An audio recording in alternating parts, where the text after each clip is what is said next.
Dans la Bible, dans le Nouveau Testament, dans la lettre aux Romains, nous lisons au chapitre 10, entre le verset 1 et le verset 13.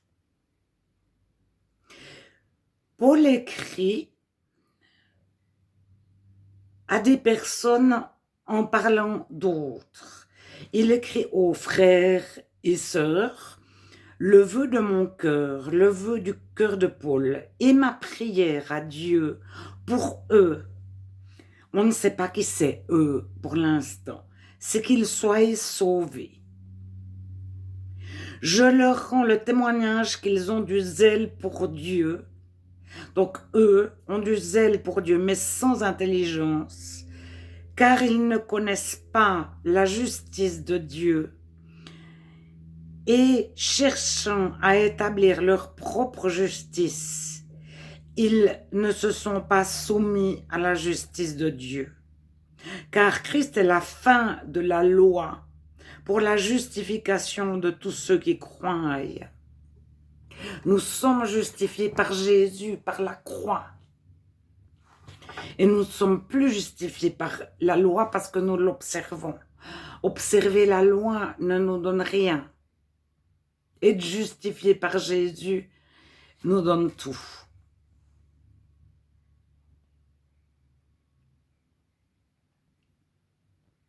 Alors, je saute et j'en arrive au verset 8b. Or, c'est la parole de la foi et non pas de la loi que nous prêchons.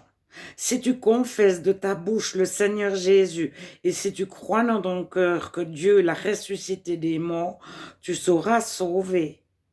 Car c'est au croyant du cœur qu'on parvient à la justice. En croyant du cœur, nous parvenons à la justice. Et c'est au confessant de la bouche qu'on parvient au salut. Au verset 12, il n'y a aucune différence en effet entre le juif et le grec, puisqu'ils ont tous un même Seigneur, Jésus, qui est riche pour tous ceux qui l'invoquent, donc qui font appel à lui. Car quiconque invoquera le nom du Seigneur sera sauvé.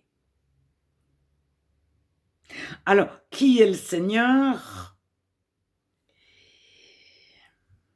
Certains remettent tellement en question, mais c'est le Seigneur Jésus-Christ. Alors, Paul a mis en garde contre des chrétiens en Romains chapitre 10 qui avaient du zèle pour Dieu, mais au verset 3, Romains 10, 3, ils ne connaissent pas la justice de Dieu et ils cherchent à établir leur propre justice. Ils ne sont pas soumis à la justice de Dieu. Nous lisons en Hébreux 13, 17. Alors, en Hébreux 13, nous lisons les versets 7, 9a, 13, 14 et 17. Donc, c'est Hébreux 13 en entier. C'est bien de le lire en entier, mais c'est pour raccourcir. Alors, au verset 7, souvenez-vous de vos conducteurs. Qu'est-ce qu'un conducteur? C'est un négéomai, c'est celui qui porte la parole. Donc au verset 7, souvenez-vous de vos conducteurs qui vous ont annoncé la parole de Dieu. Alors au verset 9a, ne vous laissez pas entraîner par des doctrines diverses et étrangères. Donc nous devons nous souvenir de ceux qui nous ont annoncé la parole de Dieu et veiller à ne pas nous laisser entraîner par des doctrines diverses et étrangères. Étrangères, ça veut dire inconnues, nouvelles, pernicieuses. J'extrapole un petit peu, mais fausses. fausse. Étrangère, ça veut dire que vous ne connaissez pas encore inconnu. Mais ça n'a rien à voir avec venant d'un pays lointain ou d'une personne qui a une autre origine, une autre couleur de peau, etc. Étranger, dans ce contexte, ça veut dire inconnu. Donc, nous devons considérer, nous souvenir de nos conducteurs, ne pas nous laisser entraîner. Donc, nous devons discerner qui sont les conducteurs qui nous ont annoncé la parole. Alors, au verset 13-14, sortons donc pour aller à lui, à Jésus, hors du camp, en portant son opprobre, car nous n'avons point ici-bas de cité permanente, mais nous cherchons celle qui est à venir. Donc, nous sortons des cités, des organisations organisées par ceux qui ne connaissent pas la justice de Dieu.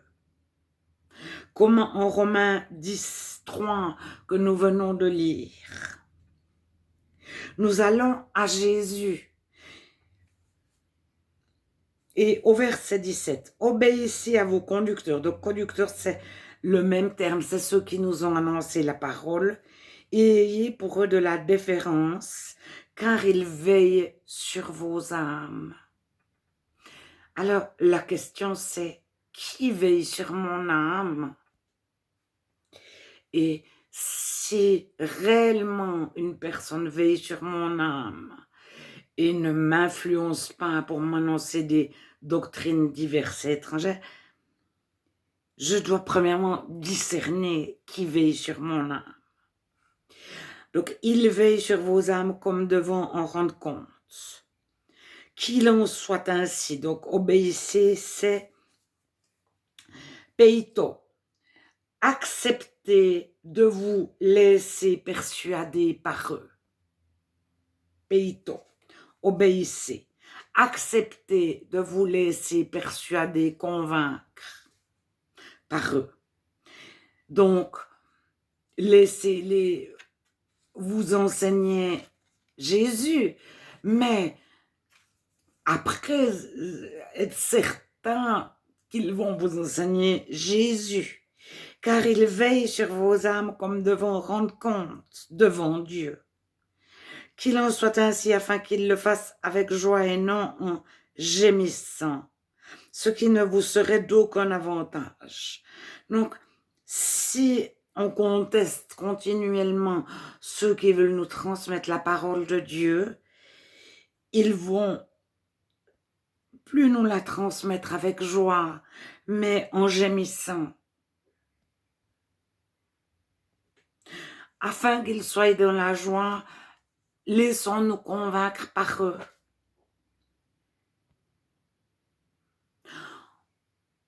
En toute chose, éprouvez toutes choses et conservez ce qui est bon. Même si sur 10 paroles qui nous disent, il y en a une où on n'est peut-être pas tout à fait, gardons les 9. Éprouvez toutes choses et gardez ce qui est bon. C'est un verset, mais je ne sais plus où il est. Mais c'est Paul qui nous dit d'éprouver toutes choses et de garder ce qui est bon. Mais sous-entendu, rejetons ce qui est mauvais, faux.